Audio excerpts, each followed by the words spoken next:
Subscribe करें और bell दबाएं ताकि कोई खबर रह न जाए।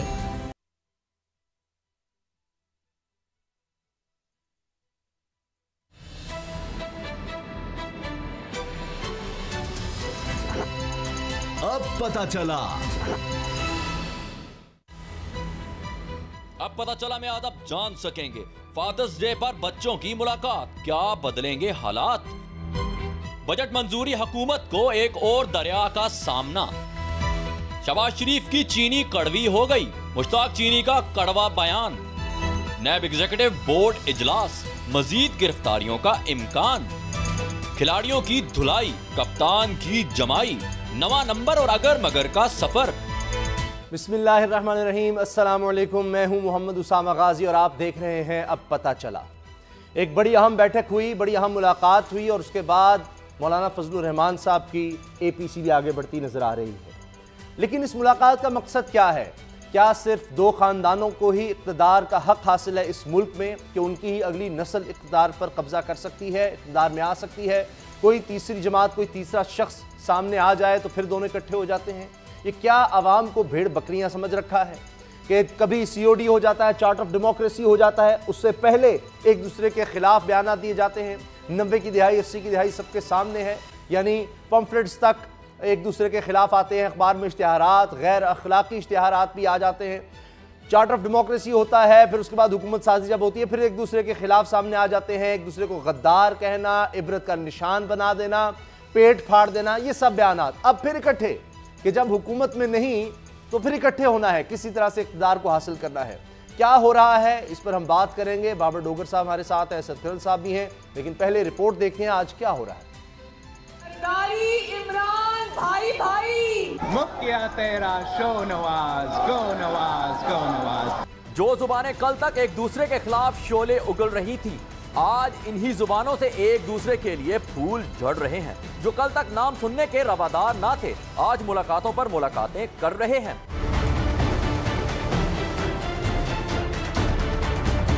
बिलावल और मरियम नवाज की मुलाकात का वक्त और इससे मिलने वाला पैगाम बड़ा अहम है। कुछ लोगों का दावा है कि फादर डे पर मुलाकात में बिलावल और मरियम में सिर्फ अपने अपने वालिद की रिहाई के लिए बातचीत हुई।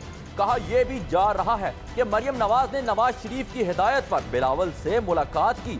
ये वही नवाज शरीफ हैं जो पीपल्स पार्टी से मुताल्लिक अवाम को ये सबक पढ़ाया करते थे। ये जरदारी और ये इमरान खान, ये दोनों एक ही सिक्के का नाम है, एक ही सिक्के का। बड़े तो बड़े, छोटे मियां साहब तो इससे भी 2 हाथ आगे निकल गए हैं। शहबाज शरीफ के आसिफ जरदारी को सड़कों पर घसीटने के दावे प्रोडक्शन ऑर्डर के मुतालबों में बदलते सब देख चुके हैं। जरदारी को लाड करना, कराची, पेशावर और लाहौर की सड़कों पे ना घसीटा तो मेरा नाम शहबाज शरीफ। मेरी गुजारिश है कि आप जनाब आसिफ जरदारी साहब के प्रोडक्शन ऑर्डर्स इशू करके माजी की रवायत को आप बरकरार रखें। यही हाल पीपल्स पार्टी का भी है। जरदारी साहब को नवाज शरीफ का साथ जन्नत में भी कबूल नहीं था, लेकिन हुकूमत मुखालिफ तहरीक के लिए इनके साहबजादे ये गुनाह करने के लिए सरगर्म हैं। ये धरती पे बहुत नासूर हो चुका है। ये मौलवी ज़ियाउल हक की सियासत चाहते हैं। लेकिन कल के ये हरीफ आज हलीफ बनकर एहतजाजी तहरीक चलाने के चक्कर में हैं। करप्शन, मुकदमात और मफादात अपने अपने हैं, लेकिन इसे अवामी रंग चढ़ाने के लिए कोशिशें जारी हैं। लेकिन सवाल तो अवाम का है कि अगर वो बाहर ना निकले तो फिर अपोजिशन के पास क्या रह जाएगा। असद खलील साहब, मुझे ये समझाएं कि ये पाकिस्तानी अवाम, पाकिस्तानी लोग, ये भेड़ बकरियां हैं, ये बेवकूफ़ हैं, पागल हैं, इनकी याददाश्त नहीं है कि जब चाहा जो चाहा इनसे करवा लिया। ये गुलाम है कि जनाब अभी जरदारी जो है इसका पेट फाड़ दो, बिलावल कहते थे ये मोदी का जो यार गद्दार है, एक दूसरे के खिलाफ बातें, एक माजी भरा पड़ा है, यानी जब चाहा जिस तरह चाहा। अब मफादात इकट्ठे हैं तो अब जनाब पंजाब का माज मरियम संभालें, सिंध का बिलावल भुट्टो और चढ़ दौड़ो जनाब अब ये पार्लियामेंट है और उसके ऊपर खुद ही फिर कहते हैं कि जनाब जमहूरियत होनी चाहिए, फिर कहते हैं जी जो भी है इसको निकाल बाहर करो। ये क्या है? उसामा साहब 3 मरतबा तो ये बारियां ले चुके हैं, 3 मरतबा तो आवाम को ये बेवकूफ़ बना चुके हैं, नवाज शरीफ साहब हों, जरदारी साहब। लेकिन अब मेरा ख्याल है 4थी मरतबा आवाम इनके जो है ना चुंगल में आने वाले नहीं। जिस तरीके से आप देख रहे हैं कि जो कल फादर डे के ऊपर अबू बचाओ मुहिम के हवाले से जो एक बैठक हुई, जिसमें बिलावल भुट्टो जरदारी साहब को मरियम साहिबा ने दावत दी और चंद लीडर नून लीग के भी थे वहाँ पे, और उसके बाद पीपल्स पार्टी के कुछ भी लोग थे, और उसके बाद 1-on-1 मुलाकात भी उनकी हुई। उस मुलाकात के बाद जिस तरह आपने बताया कि बिलावल भुट्टो जरदारी साहब की मुलाकात हुई है मौलाना फजलुर रहमान साहब से। जी, अब मौलाना फजलुर रहमान साहब से जो उनकी मुलाकात हुई, उसका जो आउटकम निकला है, पहले भी जिस तरह मैं कहा था कि इनकी आपस में APC जो है आपस में ही इनका यानी तसादम हो जाएगा। अच्छा। फजलुर रहमान साहब ने ये कहा कि हुकूमत जो है हम इसका खात्मा अब नागजीर है। जी, उसी टाइम बिलावल भुट्टो जरदारी साहब ने कहा कि हम पूरा उनको टाइम करने का मौका देंगे, पार्लिमानी जो अपना मुद्दत है असम्बली वो पूरी करेगी। जी, अब इसके ऊपर फिर एक सवाल भी हुआ, और उसके बाद मौलाना फजलुर रहमान साहब को वजाहत करना पड़ी कि चलें यहाँ पे इख्तलाफ है, ठीक है, लेकिन APC में जो भी होगा वहाँ पे मुश्तरका जो भी एक फैसला होगा सब उसको मानेंगे। अब मामला ये है कि जिस तरीके से आपने देखा कि सड़कों पे आने के हवाले से, ईद के बाद इरजाज के हवाले से, APC के हवाले से उन्होंने कहा कि जून के तीसरे हफ्ते में अभी APC का इजलास होगा। APC ने करना क्या है ये अभी किसी को कुछ पता नहीं है। पीपल्स पार्टी के पास कितनी मैन पावर है, नून लीग के पास कितनी मैन पावर है। आप ये कह रहे हैं कि मरियम साहिबा पंजाब का महाज संभालेंगी, बिलावल साहब सिंध का महाज संभालेंगे, तो मुझे तो उनके साथ आवाम अभी कोई नज़र नहीं आ रही। सड़कों के ऊपर जो बात है कि बड़ा जमे खफीर होगा। दूसरी जानब PTI की जो हुकूमत है वो इस हवाले से वो उल्टा इनवाइट कर रहे हैं और एग्रेसिव एटीट्यूड, जिस तरह इमरान खान साहब ने सेनेटर से और अरकान असम्बली से जो मीटिंग की है, कैबिनेट से जो मीटिंग की है, कैबिनेट मेंबरान से, उन्होंने ये कहा है कि बजट के हवाले से और ओवरऑल भी उनका पहले से ज़्यादा जारहाना हिकमत अमली बनाई जाए। अब मामला ये है कि अगर तो इनके पास पावर है अपोजिशन पार्टीज के पास, तो फिर तो हुकूमत को डरना चाहिए, लेकिन हुकूमत उस हवाले से कोई ब्लैकमेलिंग में नहीं आ रही। और फिर जो काफ लीग का, MQM का और मैंगल ग्रुप का जो कह रहे थे कि शायद वो नाराज हो जाएंगे, तो हर बजट में अलाइज जो होते हैं, अपोजिशन आपके जो कोलिशन पार्टनर होते हैं, वो गिव एंड टेक होता है। लेकिन मेरा ख्याल है कि अभी हुकूमत को बड़े क्राइसिस का जो सामना नजर नहीं आ रहा बज़ाहिर जो अभी तक। अच्छा, लेकिन जो बात आपने कही APC के हवाले से, बाबर डोगर साहब बड़ी अहम है। एक तरफ ये कहना कि जनाब असम्बली अपनी मुद्दत पूरी करे, दूसरी तरफ कि जी हुकूमत घर जाए, इसका मतलब कहीं ये तो नहीं कि इमरान खान को माइनस कर दो और हम मिलकर, यानी नून लीग, पीपल्स पार्टी और जो कुछ इत्तेहादी इस वक्त तहरीक इंसाफ के साथ हैं उनको साथ मिलाएंगे और हुकूमत में हम आ जाएंगे, तो कहीं ये तो नहीं उनके जहन में चल रहा कि कुछ ऐसा भी कोई फार्मूला अपना लिया जाए? उसामा साहब, ये जो आपने सवाल किया कि अगर गवर्नमेंट गिरती है तो अपोजिशन के पास प्लान B क्या है, तो एक चीज़ तो मैं आपको क्लियर कर दूं कि अपोजिशन किसी तौर पर इस गवर्नमेंट को गिराने की ना पोजीशन में है ना वो गिराना चाहती है। कल भी जो बिलावल की और मोहतरमा मरीम नवाज़ की जो मुलाकात हुई है उसमें एक ये भी ऑप्शन हुआ कि जनाब अगर गवर्नमेंट को गिरा दिया जाए तो फिर तो पहली बात ये कि गिरा दिया जाए तो फिर क्या होगा, कौन नई गवर्नमेंट बनाएगा, और अगर नई गवर्नमेंट बनानी तो इलेक्शन में जाना फिजिबल है या नहीं है। एक तो ये है कि दोनों पॉलिटिकल पार्टीज नए इलेक्शन के लिए तैयार नहीं है, और उनको ये भी है कि हो सकता है कि अगले इलेक्शन में PTI ज़्यादा मेजॉरिटी ले जाए और ये जो अभी इनके पास सीटें हैं वो भी ना रह जाएं। और सेकेंडली इस तरह गवर्नमेंट, आप देखें इकोनॉमिक जो सिचुएशन है वो ख़राब हो रही है, गवर्नमेंट से माशी सूरत हाल संभल नहीं रही, तो इस तरह की सूरत हाल अपोजिशन को सूट करती है।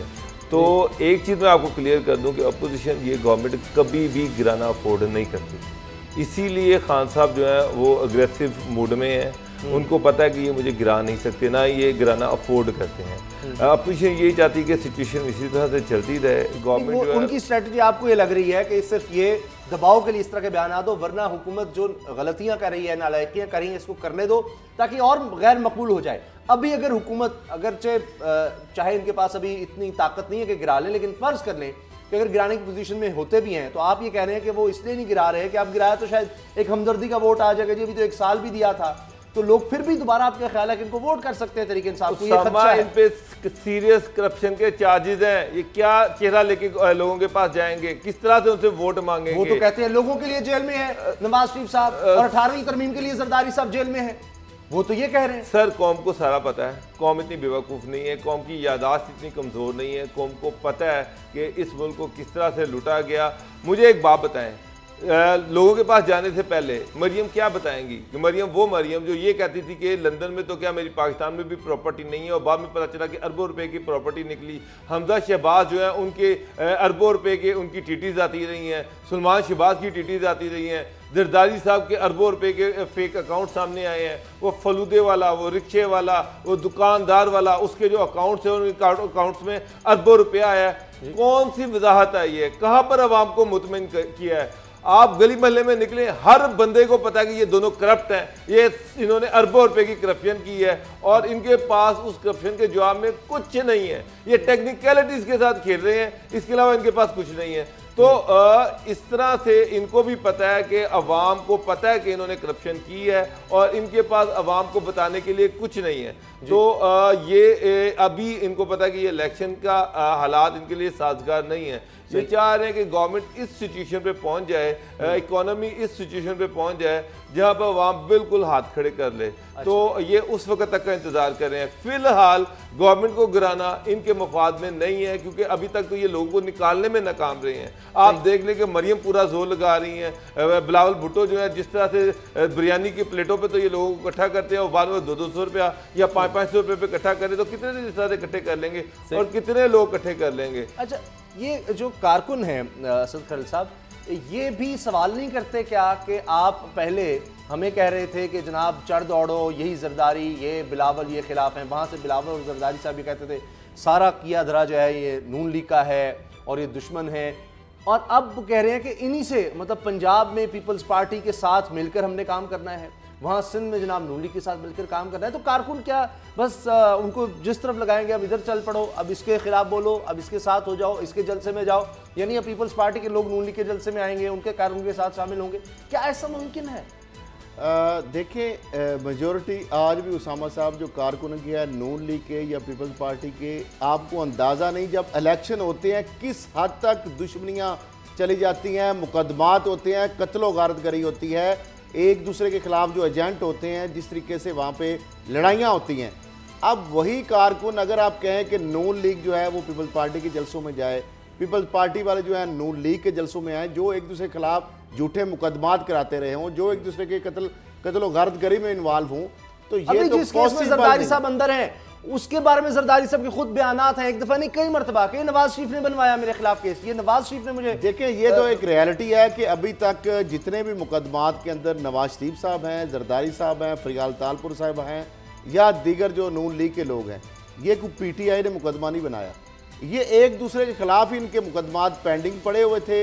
अब सिर्फ फर्क ये आया है कि बीच में चार्टर ऑफ डेमोक्रेसी के नाम पे एक मुकदमा हो गया था, वही केसेस जो पुराने पड़े हुए थे, अब चूंकि एक तीसरी कुव्वत आ गई है, उन केसेस को दोबारा टेकअप कर लिया गया है।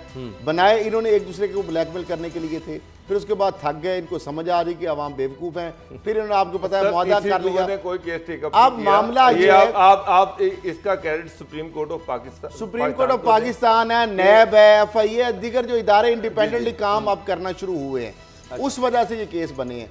ये जो अगर कहते हैं ना कि पीपल्स पार्टी की, आपने देखा कितने उनके यहाँ पे सीटें हैं, पीपल्स पार्टी का कितना वोट बैंक रह गया, किस तरीके से आपने देखा बुरी तरह मतलब उसकी मकबूलियत में कमी हुई है।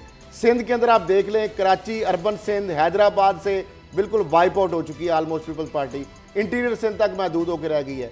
नून लीग जो है वो GT रोड तक महदूद होकर रह गई है। उसमें जो एक अहम चीज़ है ना, नून लीग के अंदर शदीद डिफरेंसेस हैं।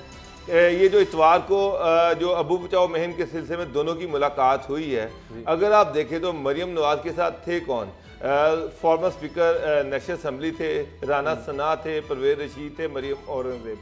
ये सारी B कैटेगरी की लीडरशिप थी। बुध की रात को बिलावल का मरियम को फ़ोन आता है, जुम्मे रात को वो अपने वालिद से मिलती हैं, उनसे पूछती हैं, उनकी अप्रूवल के साथ इतवार को उनसे मिलती हैं। कहीं भी शहबाज शरीफ से कंसल्ट नहीं किया गया। APC के लिए तो गए हैं मौलाना फजलुर रहमान सर, एक मिनट, इस मीटिंग की मैं बात कर रहा हूँ, इतवार की जो मीटिंग थी बिलावल भुट्टो के साथ, उसका शहबाज शरीफ को इल्म नहीं था। उसमें शाहिद खान अब्बासी नहीं थे, उसमें ख्वाजा आसिफ नहीं थे, एहसन इकबाल नहीं थे, राना तनवीर नहीं थे, शहबाज शरीफ नहीं थे। तो मुस्लिम लीग नून की जो ए कैटेगरी की लीडरशिप थी वो तो उसमें मौजूद थी ही नहीं। और PMLN के अंदर शदीद डिफरेंसेस हैं।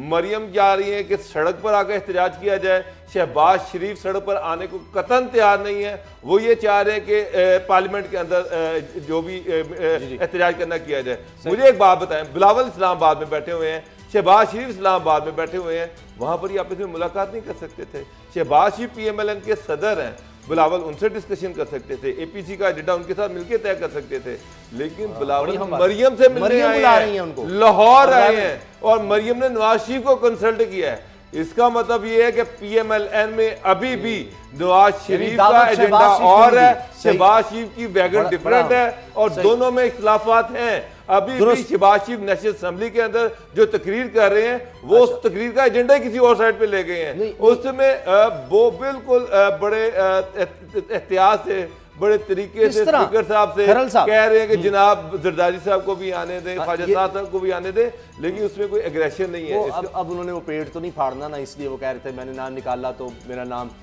कुछ और रख देना।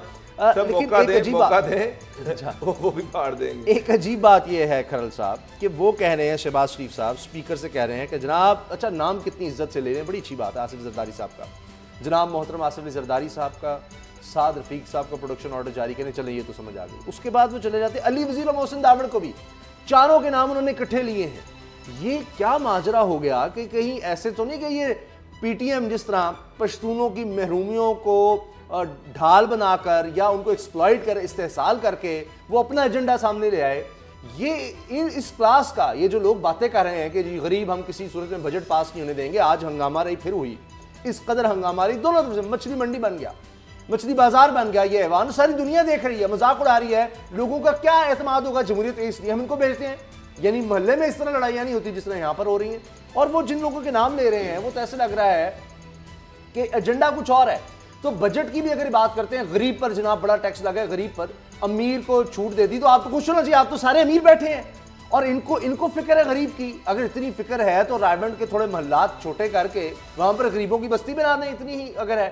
वो फिर भैंसें किस लिए रखी हुई थी वज़ीर आज़म हाउस में, इतना पैसा है फिर गरीब अवाम पर खर्च कर दें। बाहर से जो पैसा आता रहा है उसका कुछ हिस्सा गरीब अवाम पर खर्च कर देते। इनका कोई लेना देना है इन बातों से? ये तो सिर्फ ऐसे लग रहा है कि उनकी महरूमियों को एक्सप्लॉइट कर रहे हैं अपने एजेंडे के लिए, अपने मफादात के लिए। उसामा साहब अपोजिशन लीडर के तौर पर आज जो बात शहबाज शरीफ साहब ने की है, जो एजेंडे पे बात है, बात हो रही है बजट की, बात हो रही है जो ये कह रहे हैं कि अवाम दुश्मन बजट है, पाकिस्तान दुश्मन बजट है, IMF के बंदों ने बजट बनाया है और इसने गरीबों का जो है उसने बहुत ज़्यादा इस्तेसाल हुआ।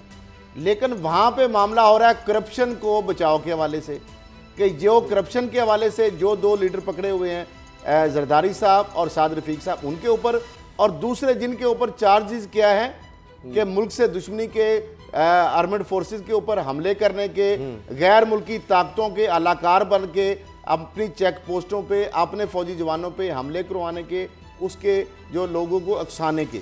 अब उन लोगों को असेंबली के अंदर लाया जाए, ये मुतालबा है। इसमें मुझे ही बताएं कहाँ मुतालबा ये है कि ये चीज़ सस्ती करें, ये चीज़ जो है उसकी कीमत कम होनी चाहिए, इधर टैक्स जो ज़्यादा लग गया उसको कम किया जाना चाहिए, इस तरह की बात आपने कुछ सुनी है? तो इसका मतलब ये है कि शहबाज साहब जो है ना, उन्होंने आसिफ अली जरदारी, ख्वाजा साद, क्योंकि ख्वाजा साद की वजह से आशियाना में वो फंसे हुए हैं, और उसके बाद मोहसिन दावड़ और अली वज़ीर, इनको एक ही लाइन में बुला के कहा कि ये सारे एक ही कैटेगरी के लोग हैं, इन सबको बुला लिया जाए। कहने का मकसद उनको एक ही कैटेगरी में डाल दिया है। तो असल इशू जो है वो आप एक और चीज़ देखें उसामा साहब जी जी, शहबाज शरीफ साहब वहाँ पर प्रोडक्शन ऑर्डर की बात कर रहे हैं। फेडरल गवर्नमेंट प्रोडक्शन ऑर्डर नहीं जारी कर रही आसिफ अली जरदारी के, लेकिन उसी गवर्नमेंट की, PTI की गवर्नमेंट पंजाब में है। पंजाब कोई आइलैंड तो नहीं है, पंजाब में ही PTI की गवर्नमेंट है। यहाँ पर दो मिनिस्टर, एक अपोजिशन लीडर और एक मिनिस्टर अरेस्ट होते हैं और उसी दिन उनके प्रोडक्शन ऑर्डर भी जारी हो जाते हैं, और अगले दिन हमजा साहब जो है वो असेंबली में पेश हो जाते हैं, मिनिस्टर साहब जो है वो भी पेश हो जाते हैं। तो क्या पंजाब में कानून डिफरेंट है और नेशनल असेंबली में डिफरेंट है? PTI की गवर्नमेंट है पंजाब में, चौधरी पीरलाई जो है उनकी अलाई पार्टी हैं, लेकिन उन्होंने तो कोई रद्द-ए-अमल शो ही नहीं किया। यूं ही नून लीग ने एप्लीकेशन दायर की, प्रोडक्शन ऑर्डर की, 1 घंटे के अंदर उसके प्रोडक्शन ऑर्डर भी आ गए। और उसके बाद जबकि आसिफ अली जरदारी या ख्वाजा सादिक देख लें, उनके तो अभी तक प्रोडक्शन ऑर्डर जारी। दो बातें हो सकती हैं, या तो यह है कि उनके लिए कोई नरम गोशा है इस वक्त परवेज़ इलाही साहब के दिल में शहबाज शरीफ के लिए, नून लीग के लिए, या फिर वही बात आपकी कि शहबाज शरीफ एंड फैमिली थोड़ी अलग है और नून लीग एंड फैमिली या उनके लिए जरदारी साहब के लिए थोड़ा अलग है, वहाँ कोई इतनी ढील नहीं है, यहाँ पर थोड़ी ढील वाला। उसामा साहब, पहले ख्वाजा साद रफीक साहब के प्रोडक्शन आर्डर हुए जारी, शहबाज शरीफ साहब के हुए, अब जरदारी साहब के अगर नहीं हो रहे तो उससे पहले कौमी असम्बली में पीटीए की हुकूमत है, उन्होंने इनके प्रोडक्शन आर्डर जारी किए थे। यानी मामला तो वहां से शुरू हुआ है। और यही हम कह रहे थे कि बजट का ना सिराज दुरानी साहब के लिए उन्होंने 3 कमरे वहां पे मुख्तस कर दिए। पहले इजलास पार्टी की तो उनको कैंप ऑफिस बना दिया। अब फरियाल तालपुर साहिबा के लिए भी प्रोडक्शन आर्डर जारी हो गए, उनको भी वहां पे कमरे अलाट किए जा रहे हैं। तो मैं समझता हूँ कि ये किस तरह का हिसाब हो गया सामा साहब। अगर आपने इस तरह की गिरफ्तारियां करनी है और फिजिकल रिमांड के दौरान भी आपने प्रोडक्शन आर्डर जारी करके नैब की तफ्तीश के सामना उन लोगों को नहीं करवाएंगे, कन्फ्रंट नहीं करवाएंगे, उनसे तफ्तीश नहीं होगी, तो फिर रिकवरियां कैसे होंगी? बात ये है कि नेशनल असेंबली की पॉलिसी डिफरेंट है, पंजाब असेंबली की पॉलिसी डिफरेंट है। ये क्यों है? पंजाब असेंबली में प्रोडक्शन ऑर्डर जारी होते हैं, नेशनल असेंबली में जारी नहीं होते।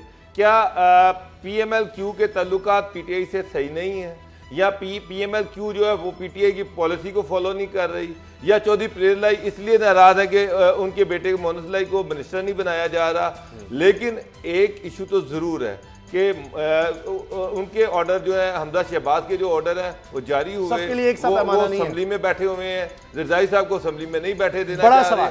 बड़ा सवाल ये है खरल साहब, क्या बजट पास हो सकेगा? क्योंकि ये तो बड़ा अदम इत्मीनाद हो जाएगा तहरीक इंसाफ की हुकूमत पर अगर ये बजट नहीं पास करवा सकी। और ये तो वाज़ेह है, बाकी चीज़ों पर इख्तलाफ होगा कि जनाब इस हुकूमत को गिराना है, नहीं गिराना, क्या करना, इलेक्शन ना हो जाए, लोगों को सड़कों पर ला सकते नहीं ला सकते। एक चीज़ पर इत्तेफाक वाज़ेह है कि किसी सूरत कुछ हो जाए, बजट नहीं पास करने देना इस हुकूमत को। इस पर तो वाज़ेह तौर पर नजर आ रही है अपोजिशन जुड़ी हुई। उसामा साहब, बजट तो पास हो जाएगा, 2 दिन बाद हो जाएगा, 3 दिन बाद हो जाएगा, और ये एक कानूनी रिक्वायरमेंट है। कभी ऐसे पाकिस्तान की तारीख में ऐसा नहीं हुआ कि बजट पास ना हुआ। और अगर बजट पास नहीं होता तो जारी बात है इटसेल्फ की हुकूमत नाकाम हो जाती है जब वो नहीं कर सकती, पास करवा सकती। अपोजिशन के कुछ लोग तो ऑलरेडी गिरफ्तार हो चुके हैं, कुछ मजीद फरिश्तें बन रही हैं। और जिस तरीके से मामला था ये कि जो कोलिशन पार्टनर हैं वो शायद अलहदा से बैठ जाएं, लेकिन मेरा नहीं ख्याल PTI ने उनको मना लिया किसी तरीके से। उसमें काफ लीग जो है वो भी उनको वोट कर रही है, MQM जो है वो भी उनको वोट कर रही है। अख्तर मैंगल के हवाले से बातें ज़रूर हैं, लेकिन बलूचिस्तान के हवाले से जो मुलाकात हुई उसमें जहांगीर तरीन ने भी अपना रोल अदा किया। जो मुलाकात के दौरान उनको बलूचिस्तान का जो पैकेज देकर उनको भी अपने साथ PTI ने मना लिया। अब इस सूरत हाल में तो बजट ये पास हो जाएगा। और जो अपोजिशन की जो तादाद है, जो गैदरिंग है, वो इतनी भरपूर नहीं है। अब इमरान खान साहब ने ये टास्क दिया है कि जो अपने अरकान असम्बली को कि ज़्यादा से ज़्यादा जो लोग हैं वो शामिल हों ताकि जो बजट है वो पास हो सके। आज भी शहबाज शरीफ साहब की तकरीर के दौरान उन लोग उनके करीब आ गए, बड़ा हंगामा हुआ, उनको सही तरह तकरीर करने ही नहीं दी गई, उनकी कमज़ोरी भी हाथ आ गई है, वो बात ही नहीं करते, जब कुछ और वो बैठ भी जाते हैं। क्या आपको लगता है बाबर डोगर साहब कि इमरान खान की ये स्ट्रेटजी दुरुस्त है कि जनाब कोई ब्लैकमेल नहीं होना, भरपूर जवाब दो, आगे से अगर तुम्हें दबाव में लाया जाता है तुम भी जवाब दो, ये एक एग्रेशन शो करना, मतलब वही फास्ट बॉलर वाला हिसाब के कोई अगर इस तरह मार रहा है आपको चौके छक्के तो बाउंसर करवाओ, यॉर्कर करवाओ, हार नहीं माननी, तो ये एटीट्यूड क्या सियासत में चलेगा? सामा साहब, मेरा तो आपने भी खरल साहब से पूछा कि क्या अपोजिशन ये बजट पास होने देगी। मेरा तो सवाल ये है कि क्या हुकूमत ये बजट पास करवाना चाहती है? सर, मैंने पाकिस्तान की 70 साल तारीख में कभी ये नहीं देखा कि बजट सेशन हो, अपोजिशन जो होती है वो बजट का तिया पांचा करती है, बजट को क्रिटिसाइज करती है। अपोजिशन लीडर, पार्लिमानी लीडर जो है वो सारे बजट के खिलाफ स्पीच करते हैं, उनकी भरपूर कोशिश होती है कि ये बजट पास ना हो। लेकिन ये पहली दफ़ा हुआ है कि अपोजिशन ने तो क्या प्रोटेस्ट करना था, वो गवर्नमेंट जिसने खुद बजट पेश किया वही प्रोटेस्ट कर रही है जी। वो अपोजिशन लीडर को बोलने नहीं दे रही, वो वहाँ पर उन्होंने प्रोटेस्ट किया, मजबूरन स्पीकर को वो बजट सेशन जो है वो उसको एडजर्न करना पड़ा। मैंने आज तक इस तरह नहीं देखा। गवर्नमेंट तो डिफेंसिव होती है, बजट पे उन्होंने बजट को डिफेंड करना होता है। अच्छा। और बजट को पास करवाना गवर्नमेंट की जिम्मेदारी होती है। लेकिन मुझे अभी तक गवर्नमेंट की तरफ से कोई ऐसी सिंसेरिटी नजर नहीं आई कि ये बजट पास हो या ना हो। दबाव डालो कि इनसे वॉकआउट करवा दो अपोजिशन से। ब्रेक का वक्त है, ब्रेक के बाद हमें बात करनी है मुश्ती। वो साहब मुश्ताक चीनी साहब वादा माफ गवाह बन गए हैं और उन्होंने जो कुछ बताया है अब समझ नहीं आ रही कि इससे सलमान शहबाज और शहबाज शरीफ साहब कैसे निकलेंगे, क्योंकि वो तो बहुत ऐसी चीज़ें बता रहे हैं कि किस तरह जनाब मुझे माफ़ कर दो और 60 करोड़ रुपया जनाब जाली कर्ज, सब कुछ जाली, सब कुछ जाली। ब्रेक के बाद बात करें।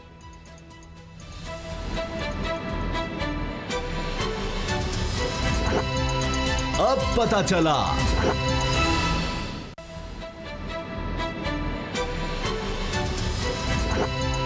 अब पता चला। ब्रेक के बाद खुशामदीद। मुश्ताक चीनी साहब गिरफ्तार हैं, वादा माफ गवाह बन गए हैं और अब वो बहुत से राज बता रहे हैं कि चीनी और चूना कैसे लगता रहा इस कौम को और क्या होता रहा। असद खरल साहब, ये वादा माफ गवाह किस कदर मजबूत होता है किसी को सजा दिलवाने के लिए, क्योंकि जो बातें वो बता रहे हैं अगर साथ इनके डॉक्यूमेंट्री एविडेंस भी मौजूद होगा, ज़ाहिर ट्रांजैक्शंस बैंक से हुई होंगी कि जी 60 करोड़ रुपए का जाली कर्जा, यानी कुछ सोच सकता है कि सलमान शहबाज, हमजा शहबाज को ज़रूरत पड़ सकती है कर्ज़ों की। ये तो पता नहीं पूरी फैक्ट्रियां लगा सकते हैं और लगा चुके हैं, यानी अरबों खरबों के मालिक हैं, इनको क्या ज़रूरत है कर्ज़ों की। उसामा साहब, ये जो वादा माफ गवाह बनने की जो रवायत है ना, इसाक डार साहब ने भी 164 का बयान भी दिया था और वादा माफ गवाह भी बने थे। तो उसके बाद उस केस का आउटकम क्या निकला? कुछ भी नहीं। उसके बाद कितनी दफा वजीर बने, आज भी माशाल्लाह बाहर वो केस ही बंद हो गया, उस पर तो मीडिया में बात भी नहीं की जा सकती। अब मामला ये है कि ये जो वादा माफ गवाह बनाया गया मुश्ताक चीनी साहब को, आप उनका उसके साथ डॉक्यूमेंट्री एविडेंस भी होते हैं। ये तमाम डॉक्यूमेंट्री एविडेंस नैब के पास ऑलरेडी आ चुके हैं, तमाम बैंक ट्रांजेक्शन नैब के पास ऑलरेडी आ चुकी है, जिसमें यह साबित है कि 61 करोड़ रुपया मुश्ताक चीनी और सलमान शहबाज के अकाउंट के अंदर जो ट्रांजैक्शन की पूरी डिटेल है।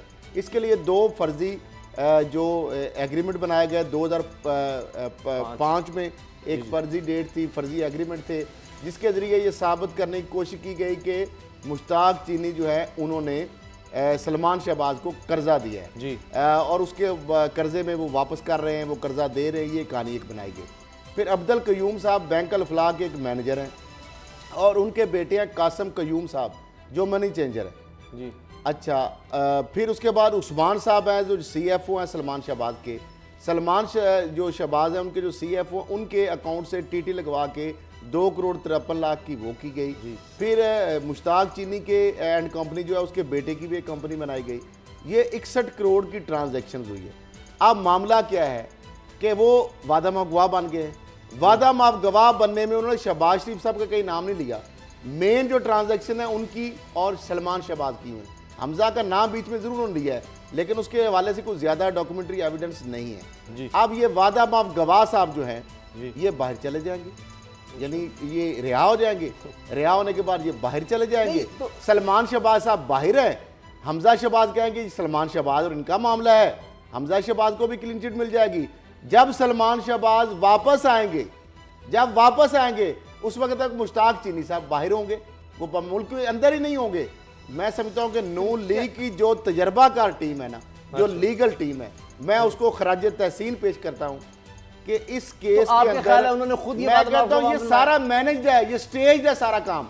मुझे तब बनाया जाता है जब आपके पास कोई एविडेंस ना हो। क्या फायदा इन सब कहानियों का। 2014 में इनकी हुकूमत थी, पंजाब में भी, सेंटर में भी, वफाक में भी। 2014 में 60 करोड़ के जनाब जाली कर्जे, जाली एग्रीमेंट्स, और वो 60 करोड़ रुपया जा रहा है, फिर वापस इधर से आ रहा है, सारा वाइट करने के लिए। इस कौम के साथ क्या होता रहा है। और उसके बाद वही होगा जो दैबिया केस में हुआ कि सब कुछ मौजूद है, माना गया है, और उसके बाद भी कुछ नहीं हो सकता जनाब। उसामा साहब, बड़ी मज़ेदार ये उनकी जो उन्होंने अपनी कन्फेशनल स्टेटमेंट दी है, उसमें जिस तरह से उन्होंने मुश्ताक चीनी साहब जो है उन्होंने कहा कि किस तरह से वो हमजा शुगर मिल जो है रमज़ान शुगर मिल में वो होलसेल डीलर थे, और इससे पहले वो 6 करोड़ रुपए की इसी तरह से TT लगवा के अपनी मनी वॉइड कर चुके थे। इसी दौरान इनसे रब्ता करते हैं मोहम्मद उस्मान जो CFO हैं शरीफ फैमिली के, और वो ये कहते हैं कि जी हमें 60 करोड़ रुपए की इस तरह से TTयाँ लगवाएं और इस तरह से 60 करोड़ रुपए हमें दें। वो घबरा जाते हैं कि जी 60 करोड़ रुपया तो मैं नहीं दे सकता। वो कहते हैं जी आपको टेंशन लेने की ज़रूरत नहीं है, टीटियाँ हम आपको लगवा के देंगे, सब कुछ हम करेंगे, पैसे भी 60 करोड़ रुपया हम देंगे। आपने ये करना है कि वो सारे चेक जो है हम आपको आपके बैंक में लगवाएंगे, टीटियों के ज़रिए आपके बैंक में जो पैसे आएंगे उसके चेक आपने हमें दे देने हैं, वो हम खुद ही अपने बैंक में ट्रांसफ़र कर लेंगे। इस तरह से 31 करोड़ रुपए की एक दफ़ा टीटियाँ लगती हैं, टोटल 37 टीटियाँ लगी हैं। 31 करोड़ रुपए की एक दफ़ा टीटियाँ लगती हैं और 29 करोड़ रुपए की एक दफ़ा टीटियाँ लगती हैं। उन सारी जो टीटीज जो हैं, ये सारे जो पैसे हैं, ये 2 बैंक्स हैं, एक है जनाब इनका बदामी बाग में और एक सर्कुलर रोड में। इन 2 बैंक्स में ये टीटियाँ लगती हैं और फिर ये जो चेक्स हैं इन दोनों बैंक्स में सलमान शहबाज के भी अकाउंट्स हैं और वो वहाँ से उनको चेक दिए जाते हैं। वो सारी रकम जो टीटी लग के आती है मुश्ताक चीनी साहब की, और उनका बेटा जो है जिसका नाम यासर मुश्ताक है, उसकी एक अलहदा कंपनी है। इन दोनों कंपनियों को उधार के नाम पर 2 फर्जी एग्रीमेंट तैयार किए जाते हैं कि इन दोनों ने इतने पैसे जो हैं वो मुश्ताक चीनी को से उधार लिए हैं।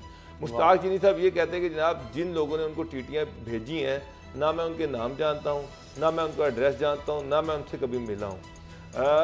इससे ज़्यादा एविडेंस क्या हो सकता है कि मुश्ताक चीनी जो है उसको बाहर से टीटियाँ कौन देता रहा, और मुश्ताक चीनी के पास इतने पैसे कहाँ से आ गए कि उसने ना हमजा और सलमान शहबाज साहब जो हैं उनको 60 करोड़ रुपया उधार दे रहे हैं, और वो उधार जो है बाद में उन्हीं दिनों में उनको वापस भी मिल जाता है। नाम पर इन्होंने बाहर से पैसे इस तरह लाकर उसको वाइट करते रहे। लेकिन एक चीज सैयद ताहिर नकवी साहब मुलाजम है सलमान शहबाज के 10 करोड़ की उन्होंने भी ट्रांजैक्शन की मुश्ताक चीनी के अकाउंट में। ये सारे मुलाजिम इसीलिए रखे हुए हैं, मेरा ख्याल है हजारों मुलाजिम हैं सारों। साहब खैर साहब की बात से बड़ा बिल्कुल एग्री करता हूँ। उनके जब वो कन्फेशनल स्टेटमेंट उन्होंने दे दिया तब उनको जुडिशियल कर दिया गया, वहाँ से वो अपनी बेल करवाएंगे और वो भी बाहर दौड़ जाएंगे। अब मसला ये है कि सलमान शहबाज साहब ये कहानी तो बड़ी अच्छी है जी, लेकिन जब सलमान शहबाज के 2-2 करोड़ रुपए के वकला आएंगे ना मैदान में, तो नैब इसको किस तरह से साबित करती है, ये बहुत मुश्किल। ये तो बड़ा आसान है कि आप अरबों रुपए की, करोड़ों अरबों रुपए की करप्शन करें, जैसे ही पकड़े जाने लगे मुल्क से बाहर चले जाएं। यहाँ पर आप करोड़ों रुपए के वकील करें, केस 10-15 साल चलेगा, हुकूमत कोई नहीं आ जाएगी, मुझे एक बात बता दें, उसके बाद सारे इदारों को दबाव में ले मुझे एक बात बता दें, मुश्ताक चीनी के अकाउंट में आती हैं टीटीज, उनको कैसे एस्टेब्लिश करेंगे कि वो टीटी जो है वो सलमान शहबाज लगवाते रहे हैं। फिर सलमान से उन्होंने 2 एग्रीमेंट्स किए हैं, वो स्पेसिफिक कर देंगे जिसने मुझे कर्जा दिया था, साबित करे कि कर्जा नहीं दिया था, उसके बैंक में पैसे आए, उसने उससे कर्जा दिया, कर्जा लेके उन्होंने उसको वापस किया, तो वो सारी ट्रांजैक्शन जो है उसको इस तरह से साबित करना, खल साहब मुझसे बेहतर जानते हैं इस तरह के केसेस को बहुत सोच समझ के सारा कुछ किया हुआ है, इसलिए कहते हैं व्हाइट कॉलर क्राइम पकड़ना मुश्किल है। इसको साबित करना, और कल मुश्ताक चीनी ही मुकर गया कि जनाब मेरे से ये जबरदस्ती स्टेटमेंट ली गई है, मैं ये तो फिर आप मुझे बताएं तो ये किस तरह से साबित जो नए केसेस ट्रांजैक्शन अपनी जगह पर है, लेकिन उनको अल्टीमेटली कनेक्ट करना सलमान शहबाज से कि ये सारी करप्शन हुई और उसके बाद टीटी दूसरे लगवाई, तो ये सारा ये एक अलग केस है। 2 चलें जी, 2 और केसेस हैं जिनको इंक्वायरी से इन्वेस्टिगेशन में बदल दिया गया है नैब की तरफ से। एक बुलेट प्रूफ गाड़ियों वाला मामला है और दूसरा जनाब LNG केस है, उसको भी इंक्वायरी स्टेज से इन्वेस्टिगेशन स्टेज पर ले आए हैं। तो बड़ी जनाब ये पेशरफ्त हुई है और चेयरमैन नैब ने कहा 326 अरब रुपया हम बरामद कर चुके हैं। 326 अरब रुपया, इतनी मुल्क में करप्शन हुई। यार 326 का मतलब ये नहीं है कि ये सिर्फ इतनी करप्शन थी, ये बस जिसने जो दे दिया उसको कहा जी बड़ी मेहरबानी आपकी, आप इतने दे दें। 1 अरब की करप्शन थी तो 10 करोड़ रुपया दे दिया, तो बहुत खुशी की बात है। करल साहब, ये जो नए 2 रेफरेंस हैं जिनको अब इन्वेस्टिगेशन में बदल दिया गया है, इनमें कुछ हो जाएगा? LNG कब से सुन रहे हैं जनाब ये LNG और ये बुलेट प्रूफ गाड़ियों का स्कैंडल? देखिए उसामा साहब, LNG के हवाले से नैब रावलपिंडी के अंदर ये केस चल रहा है। शाहिद खान अब्बासी साबिक जो वज़ीर आज़म है, as a minister for petroleum और कुदरती वसाइल के तौर पर उनको मुल्ज़म ठहराया गया इसमें। इसके अलावा बाकी लोग भी इसमें शामिल हैं। वो ओपनली चैलेंज दे रहे हैं नैब को बार बार कि मैं बेल भी नहीं करवाऊंगा, आए मुझे पकड़ के देखें, catch me if you can. हाँ अच्छा, अब मामला ये है, दूसरी जानब LNG टर्मिनल का मामला है, वहाँ पे भी मामला देख लें। बुलेट प्रूफ गाड़ियों की आप बात कर रहे हैं कि ये बुलेट प्रूफ गाड़ियों की बार बार हम बता चुके हैं कि ये बुलेट प्रूफ गाड़ियाँ वजारत खारजा इसमें अपना बयान दे चुकी है कि ये गलत काम हुआ है। फवाद हसन फवाद प्रिंसिपल सेक्रेटरी जो हैं वो नैब को बयान दे चुके हैं। उसके बाद नवाज शरीफ साहब और उनकी फैमिली यानी मरियम साहिबा जाती उम्रा के अंदर ये गाड़ियाँ देखी गई, रैलीज के अंदर जो जब जीटी रोड पे निकली उसके अंदर ये गाड़ियां यूज हुई, पेट्रोल, उनके अजीजो अकारब, जुनेर सफदर, कैप्टन सफदर, मरियम साहिबा और बाकी उनके जो खानदान के लोग हैं वो इन गाड़ियों को इस्तेमाल करते रहे, और इन गाड़ियों का जो फ्यूल है और इनकी मेंटेनेंस और जो रिपेयर है वो सारा बजट जो आईबी के सीक्रेट फंड से इस्तेमाल होता रहा। जब रैली से ये गाड़ियां आई थी जीटी रोड से तो एक जगह पे टक्कर भी हुई इनकी गाड़ी की, फिर उसके बाद 94 अपर माल ऑफिस में गाड़ी ये देखी गई, ये गाड़ियां इनको बकायदा वहां पे चलो इन्वेस्टिगेशन तक तो पहुंच गए हैं। अब शायद मामला ये है कि इनके ऊपर मामला सिर्फ यही है कि केसेस बन रहे हैं, इंक्वायरीज बन रही हैं, वादा माफ गवाह बन रहे हैं। उधर असलम मसूद साहब और बहुत सारे वादा माफ गवाह बने। नैब के अंदर 4 और लोग नैब लाहौर के अंदर बैठे हैं इसी मनी लॉन्ड्रिंग के अंदर, वो वादा माफ गवाह बनने के लिए तैयार बैठे हैं। अच्छा। लेकिन वो नून लीग की जो सीनियर तजर्बाकार टीम है पहले इनको निकालेंगे मक्खन से बाल की तरह, फिर बाकी कासिम को यूं बनेंगे वादा माफ गवाह, मैं आपको एडवांस बता रहा हूं, फिर फजलदाद अब्बासी को वादा माफ गवाह बनेंगे। लेकिन उससे निकलेगा क्या? क्या किसी एक जो मुलजम है उससे अभी तक लूटा हुआ माल वापस आया है? साहब मेरा इस पे एक सवाल है, ट्रांजैक्शन की मेरा इस पे आपसे एक सवाल है, क्या गवर्नमेंट या इमरान खान इसी तरह से बढ़के मारते रहेंगे कि मैं एनआरओ नहीं दूंगा, ये करप्ट है, मैं कमीशन बना दूंगा, मैं इनको नंगा कर दूंगा, ये कर दूंगा, वो कर दूंगा? नैब को स्ट्रेंथन करने के लिए इस गवर्नमेंट ने क्या किया है? नैब के प्रोसिक्यूटर्स को बजट बढ़ाया, महंगे बजट बढ़ाया। उसामा साहब कौन से प्रोसिक्यूटर्स कहाँ से चेंज हुए हैं? वही प्रोसिक्यूटर हैं। अब बजट अभी पास होगा, बढ़ेगा तो शायद नैब की इन्वेस्टिगेशन का बेड़ा गर्क हुआ है। उसके साथ साथ सुन लें, एक तरफ वो कह रहे हैं मैं एनआरओ नहीं दूंगा, दूसरी तरफ अली जहांगीर सदीकी जिन पे इल्ज़ाम है 55 अरब रुपए की इनसाइड ट्रेडिंग का, वो नैब को मतलूब है, उनके खिलाफ नैब में केस चल रहा है। और उनको जब यूएस एम्बेसडर बनाया गया था तो इसी पीटीआई की गवर्नमेंट ने नासरुल मुल्क जो है, जस्टिस रिटायर्ड नासरुल मुल्क जो प्राइम मिनिस्टर थे, उनको खत लिखा था, प्रोटेस्ट किया था कि जनाब इनकी तैनाती को कैंसिल किया जाए। आज मुझे एक बात बताएं, कौन सा ऐसी लॉन्ड्रिंग है जिसमें अली जहांगीर सिद्दीकी साहब को धोया गया है? उनका रेफरेंस तो अभी चल रहा है, वो तो इन्वेस्टिगेशन तो हो रही है, नैब के पास पूरे सबूत भी हैं, वो नैब में पेश भी हो रहे हैं। उनको इसी बुनियाद पे उतारा गया था कि जो उन पे करप्शन के चार्जेस हैं, जब वो अमेरिकन एम्बेसडर थे। अब उनको ambassador at large for foreign investment बना दिया गया।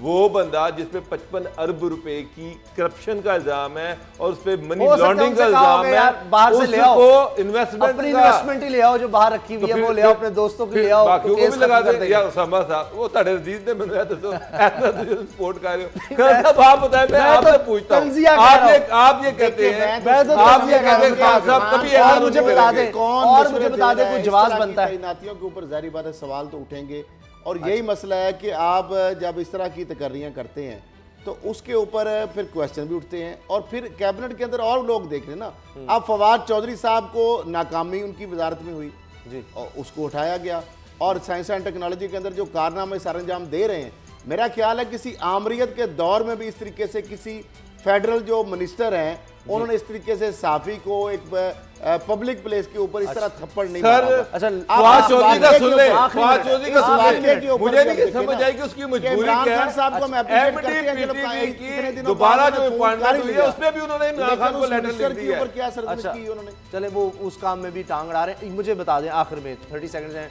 असद खरल साहब की तो पेशगोई सही साबित हुई है, तो कह रहे थे मैं इसलिए इंटरेस्ट नहीं लेता कि इस टीम ने धोखा देना है। सरफराज ने तो धोखा दिया ही दिया, उनको नींद इतनी ज़्यादा आ रही थी, उस पर मीम्स भी बन रहे हैं। बुरी कारकर्दगी पाकिस्तानी क्रिकेट टीम की, और अब फिर अगर मगर ऐसे हो जाए वैसे हो जाए, हर दफ़ा नहीं होता, हर दफ़ा 92 की मिसालें, दिल टूट गए। नहीं, आप खेलते उसे लड़ते, फिटनेस भी नहीं है, कोई कारकर्दगी नहीं है, कोई फोकस नहीं है। 1-2 दिन पहले जाके आप जनाब मौजे कर रहे हैं। क्यों बाबर डोगर साहब? खरल साहब चूंकि 30 सेकंड है, खरल साहब ने तो पहले ही कह दिया था कि उनको इंटरेस्ट भी नहीं है, लेकिन उन्होंने जो बताया वही हुआ।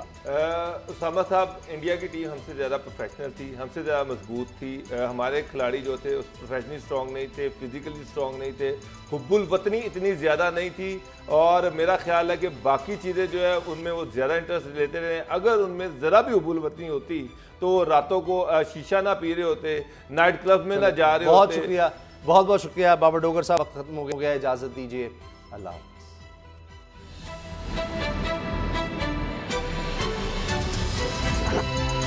अब पता चला।